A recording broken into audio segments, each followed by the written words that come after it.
what I respect about Tyler the Creator is that I think he came out like when I was like out of high school, like fresh out of high school. I think I graduated high school in 2000. Tyler the Creator? When did Tyler the Creator come out? I feel he came out. feel like when he had the roach crawling on his hand, I felt like I was very young. That's crazy because I'm pretty sure that he came out when I was like 19. Can you check Tyler the Creator's debut? Yes, I can. Yeah. Oh, Tyler the Creator emerged on the music scene in 2007. Oh, 2007. Oh, wow. Yeah. So my memory is getting bad. So he came out the year my daughter was born. So he came out the same year as Kendrick Lamar. Yes. Drake, J. Cole, all of these great artists. Oh wow! And yeah, you're right. Yeah. And at the time that he came out, Tyler the Creator, he was the best new artist. Yes. He won the awards too. Because I mean he was at the forefront of that group, but I mean like that group also had Earl Sweatshirt, Frank Ocean. Frank Ocean came from that.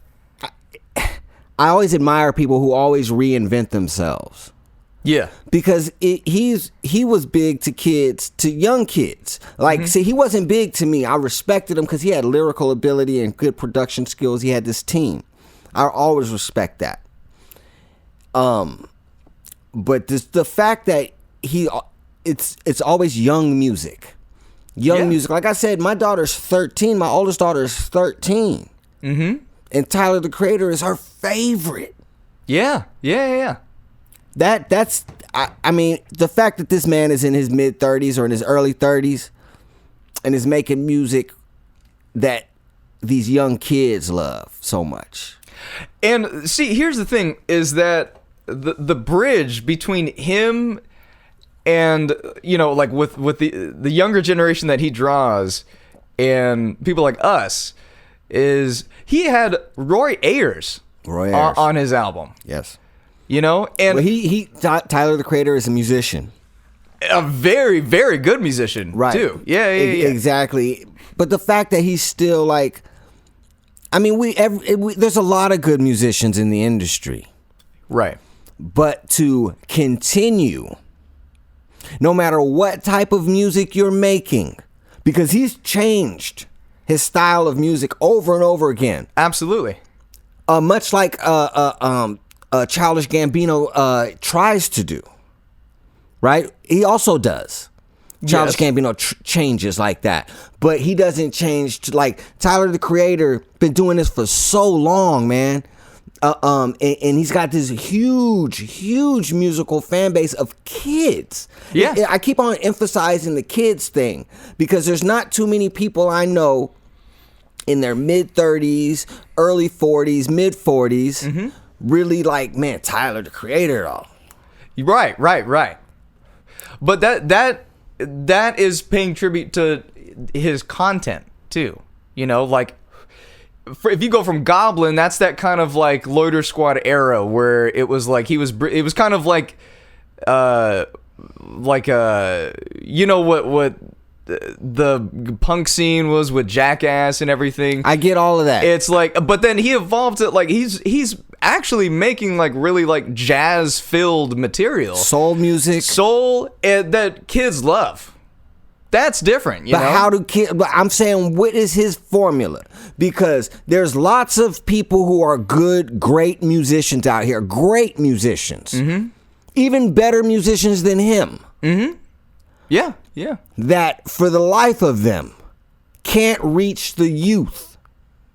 This whole thing, I'm supposed to be talking about clips right now, but this whole thing of me talking right now is me wondering, what is it that he has? What is it that Drake has that everybody else does not have? Jay-Z, Tupac, Biggie, anybody. Their music is adult contemporary hip hop now. Yeah. Tyler the Creator's music can be anything, but for some reason,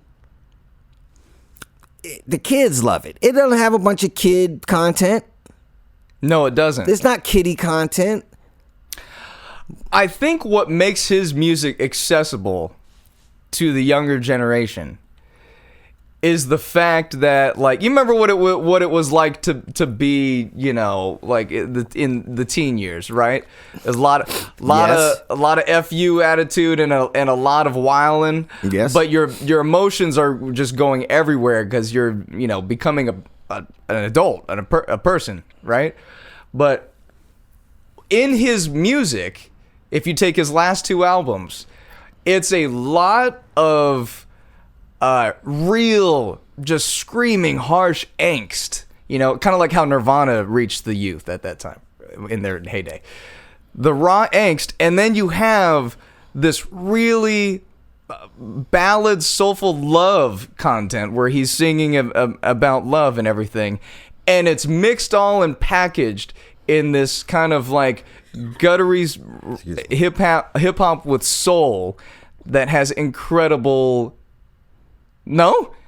Yes, he does. Yes, he does all of that. But you're not answering my question. How is he continuing to reach the youth? What you're saying? Because he keeps talking about things that the youth struggle with. In 2007, when he was big amongst the youth, he was not doing that. He was doing something completely different. Yeah. But the youth loved it. Yeah. The next time he came out, the youth ate it up. And as these people got older, you know, they still love his music. But then there's a whole new generation of youngsters that love the music. It's not like someone like me who grew up loving E40 or Tupac or Too Short or Cool G Rap or, you know what I mean, Big L or Big Pun or any of these people. Yeah, yeah. Right? Uh-huh. I love them people. Mm-hmm. I love to listen to them. For sure. My kids don't. Your kids don't like E40? A couple songs. Yeah, you got a song with Quavo. They like Choices, but I mean, you know what I mean? Okay, all right. It's not like my kids are going to the E40. They'll go to Kanye. Oh, yeah. Right? Yeah. Kanye is this generation's Jay-Z. Right. Another one who's been through lots of stages, lots of evolution. He's this generation's Jay-Z. But yeah, I'm amazed at Tyler the Creator's way to keep the youth involved in what he's doing. Nobody's been able to do that. Public Enemy wasn't able to do that. NWA wasn't able to do that. I have a friend that I work with. He was born after the year 2000. Right. And he was telling me about, like, did you see that promo that Tyler did? Yeah. And I'm like, it was great too. It was dope, yeah. Yeah. Talking about the one who's kissing the girl and all that? Yeah. Yeah, it was fly. Yeah, and I was like, I think that has something. I think that has something to do with it. We're like 10 years apart. I think that has something to do with it. Yeah. Is it you talking about your coworker? Yeah. Yeah, I think I know who you're talking about. Mm-hmm. Hispanic guy. Yes. Nice guy. Yeah. Mr. Balderramos. Yeah, yes, sir. Yeah. Yeah. He's a good rapper, by the way. He is. Nice guy Javi. He's killer, man. Nice guy Javi. He's killer. Yeah. So that's why I'm giving him advice. I want you to follow that advice and start doing some solo tracks. Right. Right. A lot of rappers make those mistakes too, right? They just want to rap with whoever's around instead of just working on what you got to do and getting your stuff out right. Because it's nothing like it's cool to rap with other people. It's fun to be on other people's songs or whatever. But when it comes to your stuff, you don't want to have to play your stuff for somebody, and if somebody spit a verse that's not as good as yours. And then you have to be like, oh, this is my homie. We was just messing around. This and that. You don't want to have to go through that. You want to just be able to get your music out. Yeah. Get your inspiration out, so you can somehow be like. There ain't nobody gonna be like Tyler the Creator ever. We'll never see anything like that. This is like for real. Yeah. What he's doing, what Drake is doing. is on the level of like a Michael Jackson, right? Right. To where they just can't miss. Right. And we mentioned another artist earlier who doesn't have the body of work that those guys do, but Frank Ocean actually does reach both generations too. He does. I would say Frank Ocean is probably my daughter's favorite singer. Ain't that something? That's another person who I'm like, wow, that's amazing that you're able to do that. Yeah, and it hits the same way, you know what I mean? I'll put it to you like this. The people that we were just talking about, Tyler, Frank, Drake, all of them, right? A lot of them, for sure.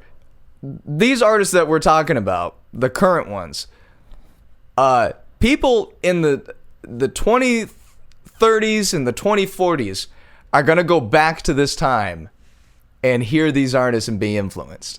Yep. That's what I'm saying. They'll hear Future and be influenced.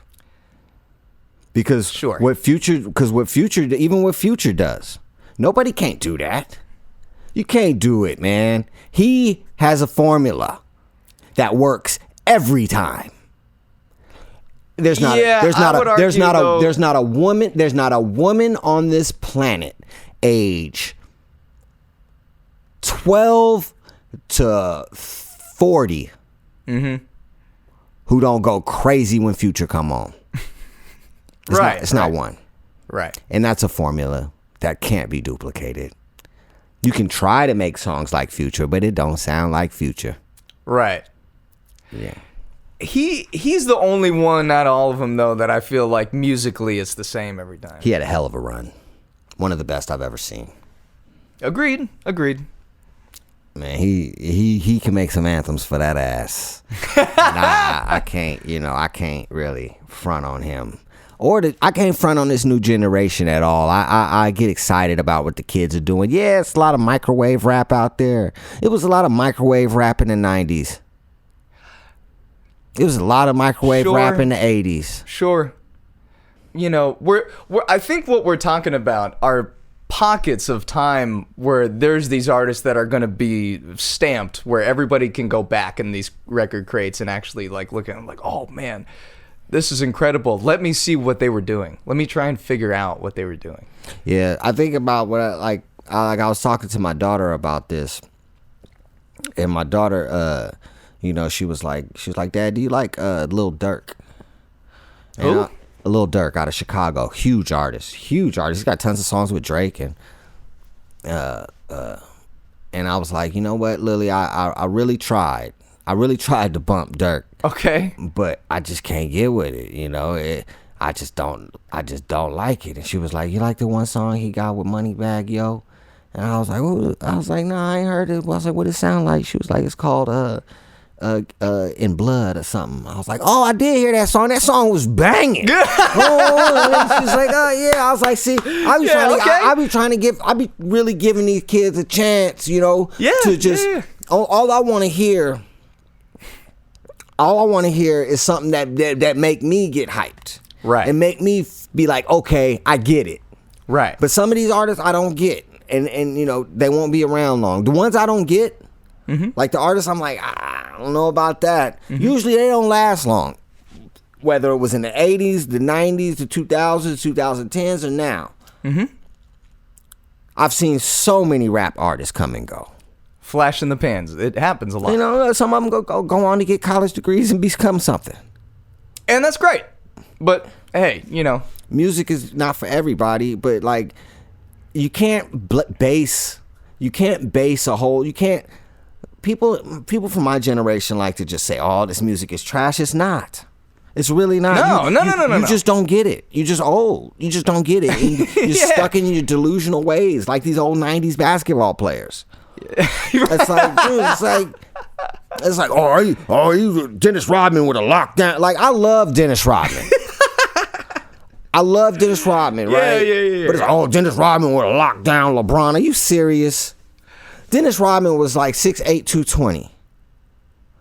Right? Are we talking about back then where you could just clothesline and tackle a person? Or we talking about if Dennis Rodman came out and played this days and he was young and he played against LeBron James. Like, these people are tiny. Those people back then were tiny compared to these kids now that are playing now. They were tiny compared to them. Yep. And they talking about, oh, they couldn't hang. Like, bro, you didn't even look like an athlete compared to them. Only one that looked like an athlete was Michael Jordan. He was dominating. and then they try to act like Michael Jordan only played 6 years in the NBA and won a championship every year. Like, man, get out of here, man. I was there. I remember. Some people remember what they want to remember.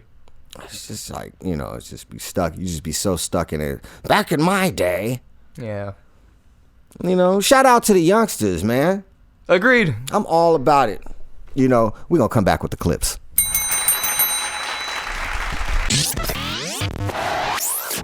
Yeah. We're back. It's clip time. It's time for some clips.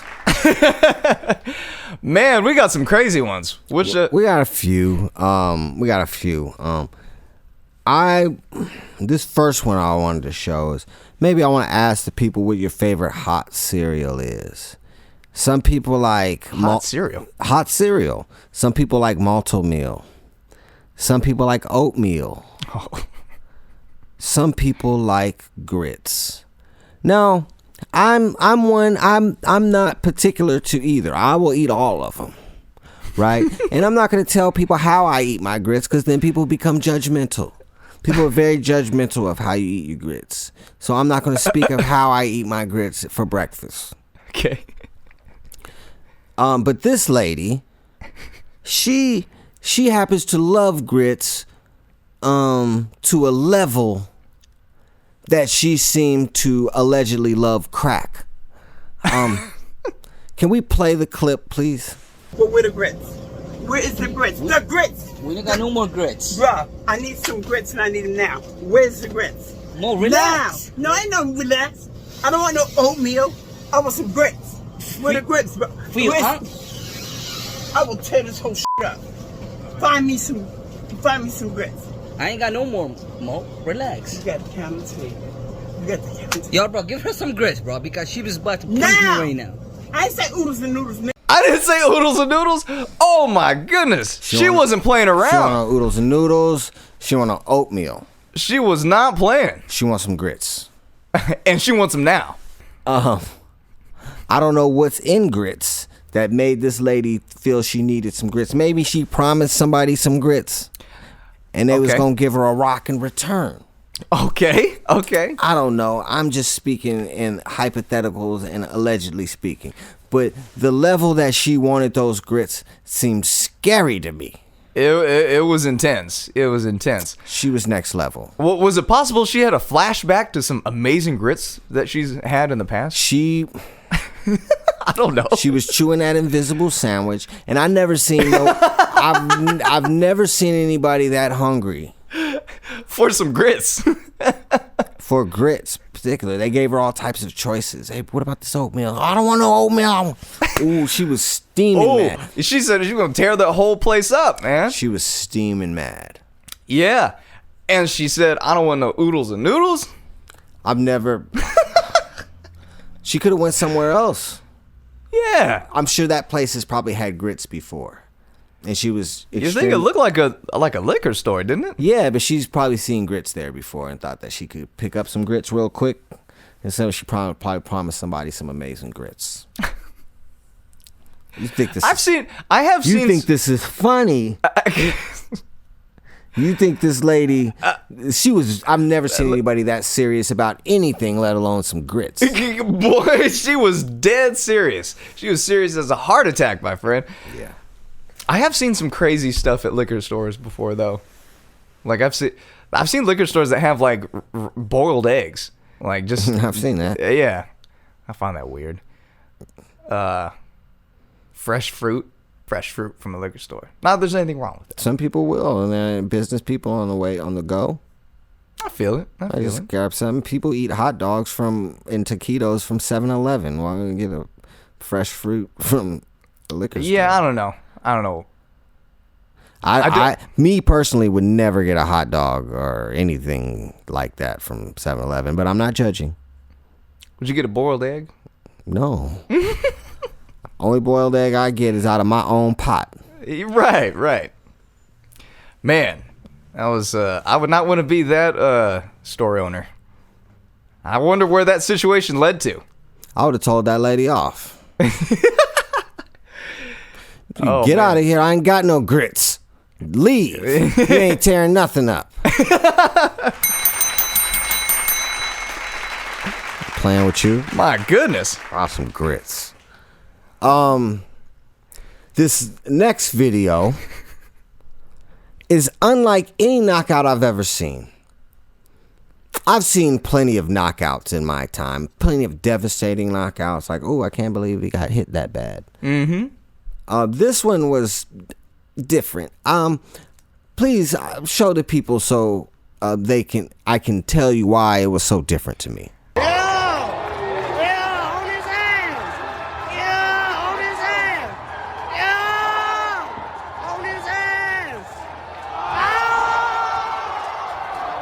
That was the most delayed knockout I've ever seen. I've never seen anything like it in a sense that... You know why the ref didn't stop it? Because it didn't look like he was about to fall. Because he was swinging back. Oh, yeah. The other guy that was getting knocked out was swinging back, and he was already knocked out. Yeah.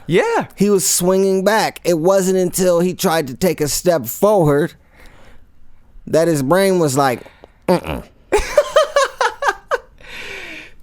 his brain straight up did the thing that your computer says where it says, your computer will shut down in 5 seconds.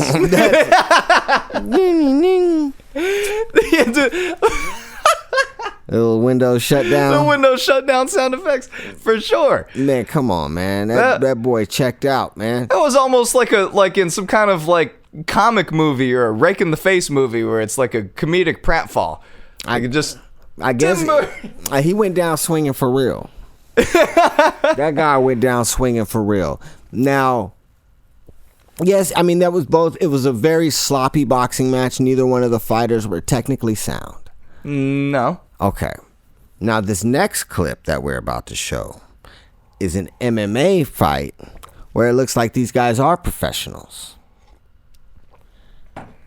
One guy seems to be too cool for school, as they used to say. And he decided he was going to throw a punch and then try to come with some little move. This move was wild to do in the middle of a professional fight. The level of disrespect. And boy, he went to sleep. Good night, Irene. I don't know who Irene is, but good night, though. And then a jab to follow it up. Again with the jab. That boy tried to do something Did cute. you see was he trying to do the worm or something like that? I don't know where he was trying to be cute, though. He got knocked the F out. Like Debo. Why? Why? Why was he trying to do that? He's in the middle of a fight in a cage. The level of disrespect that he showed that other man, boy, he'll never do that again. Who that guy think he was, man? That's what I was saying when it happened. I was like, who you think you are? Like, you're not Roy Jones. You're not even in the UFC yet. No. Shout out to that guy. That guy had all the confidence. Too much. Good show, man. Good show. We out.